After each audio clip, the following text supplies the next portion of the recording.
प्रणाम भारत, मैं हूं रूना आशीष और मैं बात करने के लिए आई हूँ AI-171 इस बोइंग का जो एक्सीडेंट हुआ था जून 12 को। और उस एक्सीडेंट में कई सारे लोगों ने अपनी जान दी थी। बहुत पीड़ादायक और पेनफुल एक्सपीरियंस वाकया रहा है। पूरा देश इससे हिल गया था। अब उसकी प्रिलिमिनरी रिपोर्ट 1 महीने के बाद आई है। 11 जुलाई से 12 जुलाई के बीच में ये रिपोर्ट दी गई थी। और ऐसा इसलिए किया गया क्योंकि अंतर्राष्ट्रीय स्तर पर जब भी कोई बहुत बड़ा विमान हादसा होता है तो उसकी जो रिपोर्ट की जाती है, स्पेशली प्रिलिमिनरी रिपोर्ट ही सही, उसकी रिपोर्ट आपको 1 महीने के अंदर अंदर लोगों के सामने रखनी पड़ती है। लेकिन इस दौरान मेरे देखने में और समझने में कई सारी बातें आई हैं। कुछ एक पायलट से बात होती है मेरी, कुछ एक जगह मैं रिपोर्ट पढ़ती हूँ, कुछ एक वीडियोज़ देखती हूँ, कुछ न्यूज़पेपर की क्लिपिंग या कटिंग्स देखती हूँ। तब कुछ एक चीज़ें मेरे दिमाग में कौन देती है। एक तो ये कि एविएशन इंडस्ट्री से जुड़े हुए जो लोग हैं उन्हें ये रिपोर्ट असंतुष्ट करती है। उनके कई सारे सवाल इस रिपोर्ट को पढ़कर लोगों के सामने आते हैं। एक तो ये कि ये इतनी अधूरी सी रिपोर्ट क्यों है, इसमें क्यों बहुत सारे रहस्य अभी भी बरकरार है। हालांकि ये कहने के लिए प्रिलिमिनरी रिपोर्ट है, लेकिन फिर भी बहुत सारी जो उंगलियां उठती हैं वो किसी पायलट की तरफ क्यों उठ रही है। आप जानते ही होंगे कि जो दोनों ही पायलट्स हैं, इस दौरान उनकी मृत्यु हो गई थी और विमान हादसे के दौरान। और जो रिपोर्ट दिखाई दे रही है वो तो ये कह रही है कि शायद कहीं कोई विमान में पायलट्स की गड़बड़ी हुई और इस वजह से ये हादसा हुआ होगा। डेफिनेटली ये एक प्राथमिक रिपोर्ट है और जो मिनिस्ट्री है वो खुद कह रही है कि अभी पूरी दारोमदार इस पर मत डाली, पूरी रिपोर्ट आना बाकी है। ऐसे में कुछ एक लोगों का कहना यह है कि ब्लैक बॉक्स जो होता है जिसमें कि विमान की सारी बातें रिकॉर्ड होती है, ऐसा कैसे हुआ कि उसमें कुछ 10 सेकंड की ही बातें लोगों के सामने लाई गई हो और लोगों के सामने रखी गई हो। जो लोग नहीं जानते हैं उनको मैं बताती हूँ। ब्लैक बॉक्स जो होता है बेसिकली एक उपकरण होता है जो कि हर विमान में लगाया जाता है। इसमें जो उड़ान की सारी बातें होती हैं, चाहे वो फ्लाइट डेटा हो, समय हो, या फिर जो कॉकपिट में बातें चल रही हो दो पायलट्स के बीच में, वो सारी बातें रिकॉर्ड होती हैं। ये ब्लैक बॉक्स नहीं होते हुए ऑरेंज या फिर येलो इन कलर्स होते हैं। और जब कोई विमान हादसा हो जाता है तो इसी को डिकोड किया जाता है कंपनीज द्वारा और फिर एक्सीडेंट की रिपोर्ट बनाई जाती है। तो जो पायलट्स, उनका कहना यह है कि ऐसा कैसे हो गया कि ब्लैक बॉक्स में बातें सिर्फ 10 सेकंड की ही हैं जो लोगों के सामने लाई गई हैं और मेडे पर बात खत्म हो जाती है। और जो बातें हैं 2 पायलट्स के बीच में, जिसमें एक पायलट बोलता है कि क्या रन से कट ऑफ पर तुमने शिफ्ट किया था बटन को, तो वहीं पर जो दूसरे पायलट बोलते हैं मैंने शिफ्ट नहीं किया था, आई डिडंट डू इट। और फिर पहले वाले जो पायलट हैं वो उसको रन मोड पर लेकर चले जाते हैं। इस दौरान इंजन, जो 2 इंजन होते हैं उसमें ईंधन नहीं पहुंचता है और इस वजह से विमान आगे नहीं बढ़ पाता है और क्रैश हो जाता है।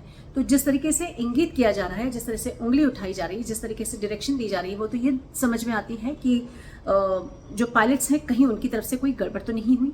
तो जो पायलट्स हैं जो इस रिपोर्ट को देखते हैं असंतुष्ट भाव व्यक्त करते हैं, कहते हैं कि जो 2 पायलट्स हमने गंवाए हैं वो आकर अपनी पैरवी करेंगे कैसे। दूसरी बात जो समझ में आती है वो ये आती है कि ये जो रिपोर्ट की गई है, अभी लोगों के सामने लाई गई है, प्रिलिमिनरी ही सही, पूरी रिपोर्ट क्यों नहीं ली गई, जबकि 1 महीना बीत चुका है।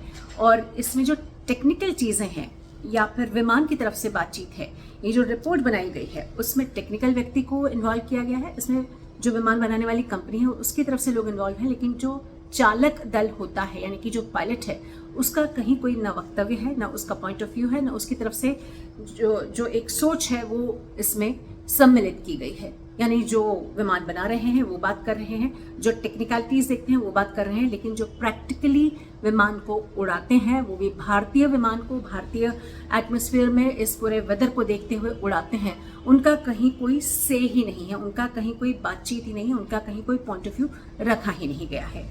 क्या इसमें कहीं कोई तकनीकी गड़बड़ी नहीं हो सकती? क्योंकि रन से अगर कट ऑफ पर कोई स्विच जा रहा है, तो मैं जितना पढ़ रही थी उसमें समझ में आ रहा था कि इतना आसान नहीं होता है कि आपने हाथ लगा लिया, धक्का लग गया, किसी का एक हवा का झोंका आया और वो एक मोड से दूसरे मोड पर चला गया।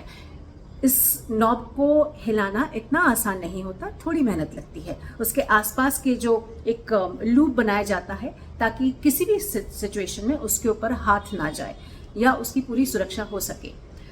एक और बात जो मेरे दिमाग में आती है वो ये है कि कई बार ये भी होता है कि कोई दवाई की कंपनी है, उसने दवाई बनाई जो बच्चों के लिए या किसी जीवित व्यक्ति के लिए सही नहीं है, तो WHO उठकर कहता है कि देखिए हमने इस दवाई में ये सॉल्ट जो पाया गया है बनाने वाली, जो इसमें उपयोग में लाई जाने वाली चीज़ें हैं, ये किसी भी मानवीय उपयोग के लिए ठीक नहीं है, तो हम इस दवाई को बैन कर रहे हैं। या साथ ही में जो दवाई बनाने वाली कंपनी है, या तो हम उसके ऊपर दावा कर रहे हैं या उसे बंद कर देंगे। तो अगर कहीं कोई टेक्निकल फॉल्ट है तो ऐसा तो नहीं कि इंजन बनाने वाली कंपनी को पूर्ण विश्व से बैन कर दिया जाए, या फिर विमान बनाने वाली कंपनी को पूरी दुनिया से बैन कर दिया जाए।